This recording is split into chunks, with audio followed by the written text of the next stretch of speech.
The word conflict comes from two words. The Latin word con, which means co or collaboration, and the word afflict, which etymologically means to afflict pain or afflict harm. So when used together, conflict means that when two sides collaborate to afflict or to affect pain or harm on each other. And it's amazing, isn't it? We understand collaboration so differently, whereas even within a conflict, there is total collaboration, just in a very different direction. And conflict, therefore, is never ever a singular reality. It's always a plural situation. The simplest way to understand what lies at the root of a conflict is this: it is a deficient situation. That is, you as a person experienced an outcome that was deficient to your expectations. Thereafter, in your conflict with the other side, the outcomes will always tend to be on a deficient downward spiral. You will notice whenever you've been in a conflict that people that you are in conflict with tend to suffer from something that we call a deficiency disorder. It is visible in simple conversations, in hard negotiations, in daily decision making, or even in something that's happening positive around you, that is, in positive situations, that together people who are in conflict will find ways to be deficient to each other's situation. This is situational deficiency. It leads to a deficiency mindset, probably not in you personally, but somehow it prevails as a pattern within these conflict relationships. And the sad part is that once this sets in, it is so deep rooted in us and so out of our immediate awareness that it is almost impossible for us in conflicts to resolve a conflict on our own. Or it is impossible for the other side to do so on their own. Because even that resolution, no matter how wise the person might be, even the resolution attempts tend to end deficiently.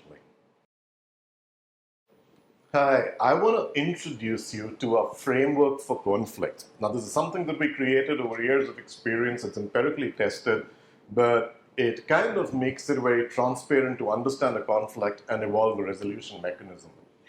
So every conflict begins like this. It's basically a situational deficiency, which means that you feel, whether it's true or not, it doesn't matter, but an aggrieved party feels that the outcome that they have got in that particular situation is deficient to their expectations. Now, this is true for relationships between a husband and wife. This would be true in a boardroom in a post-merger and acquisition scenario.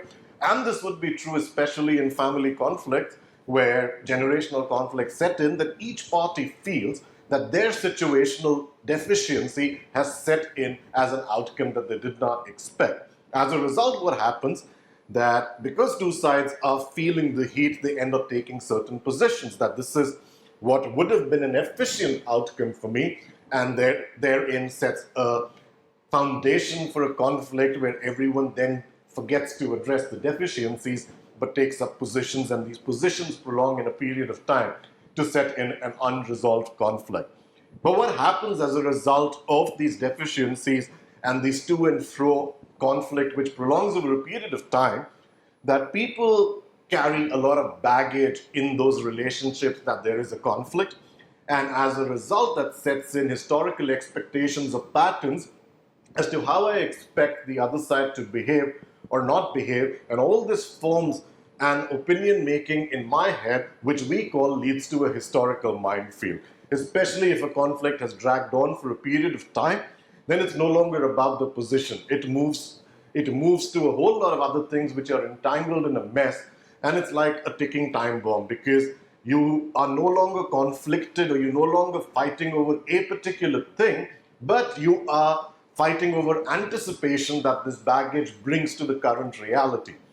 And as a result of this constant reinforcement of the situational deficiency and of this baggage, each person in a conflict develops a sense of relevance, right? That how could he or she do that to me? Why am I not getting what I'm due? You kind of have this right and wrong phenomena going on in your head, and that sets in a bit of relevance coming from self-protection, and that relevance happens or occurs or plays out within a certain structure. What does that mean? If there's a conflict at home, the structure is the family. If there's a conflict in business, the structure is the corporate environment. If there's a conflict between two players in an industry, for example, then the structure occurs that is within their industrial setup or the economy, so to say. And this interplay of relevance and structure gives us more goals, right? And those goals are essentially now conflicting with the other person's goal. Now, this structure also gives us a certain bit of security because the structure essentially holds what I want in that conflict, and so I cling on to whatever little security and power I have, and this takes form of a lot of power play and power games that go around in the conflict. And this overall becomes a vicious cycle where people have positions, they have playing out in an historical minefield. The historical minefield has resulted in even more stringent, non-negotiable goals, and people are clinging on to their side, and there tends to be a deadlock. Now, there are 8 conditions that emerge from this particular framework, and all 8 would need to be addressed in order to be able to resolve a conflict. The positions lead to complexities and importance. How important or how complex are my positions in relation to the other side and how dearly I hold them? The historical minefield causes a lot of stress, trust issues, and relationship deficits. The goals and the structure click in. Some sort of time issues. What kind of time have people left to be able to devote to the conflict? What is the openness? Are people talking to each other or they're not talking to each other?